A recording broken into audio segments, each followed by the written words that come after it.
was not only South Africa, the whole continent, just taken aback by events at the Pan-African Parliament this week. What happened?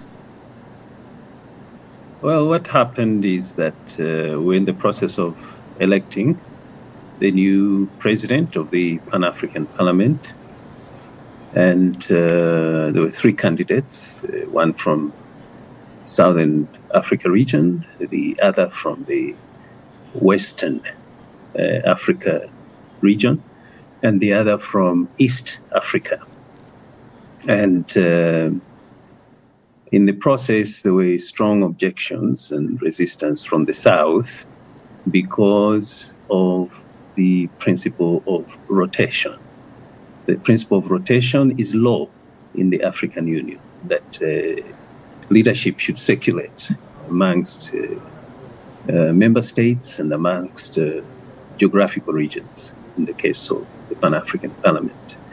And the contention raised by the South was that the elections should only proceed in relation to the South and the North, who have not previously had occupied the position of president of the Pan-African Parliament.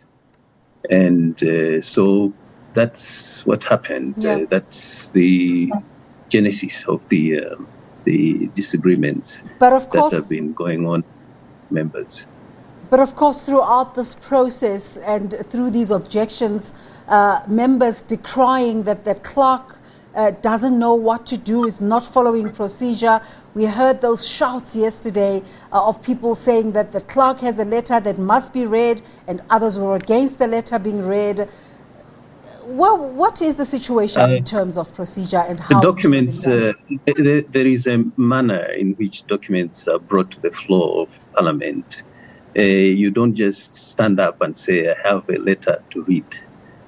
And in any case, I think the argument was that the clerk has a letter that instructs him to conduct the elections only in relation to South and North.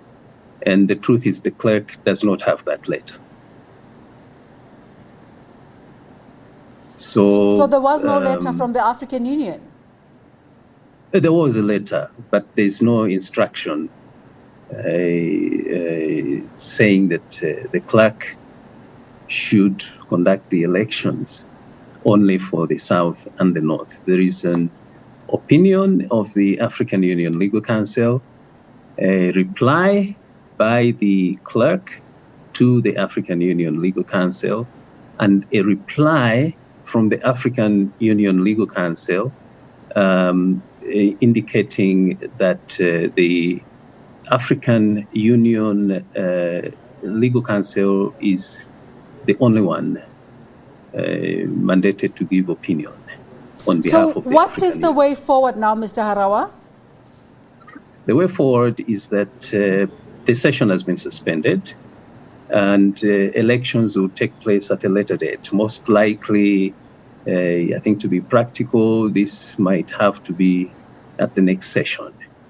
But it is also our hope that by the next session, we will have resolved.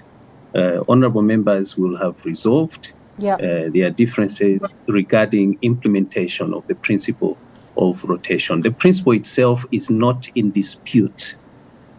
What is in dispute is how it should be applied to the Pan-African Parliament, taking into account its rules and its history. That is what the disagreement is about, the mode of implementation. And at this point, we're going to thank you for talking to us. Vipya Harawa is the clerk of the Pan-African Parliament. Thank you so much for watching the agenda today. Until tomorrow, it's a goodbye from us.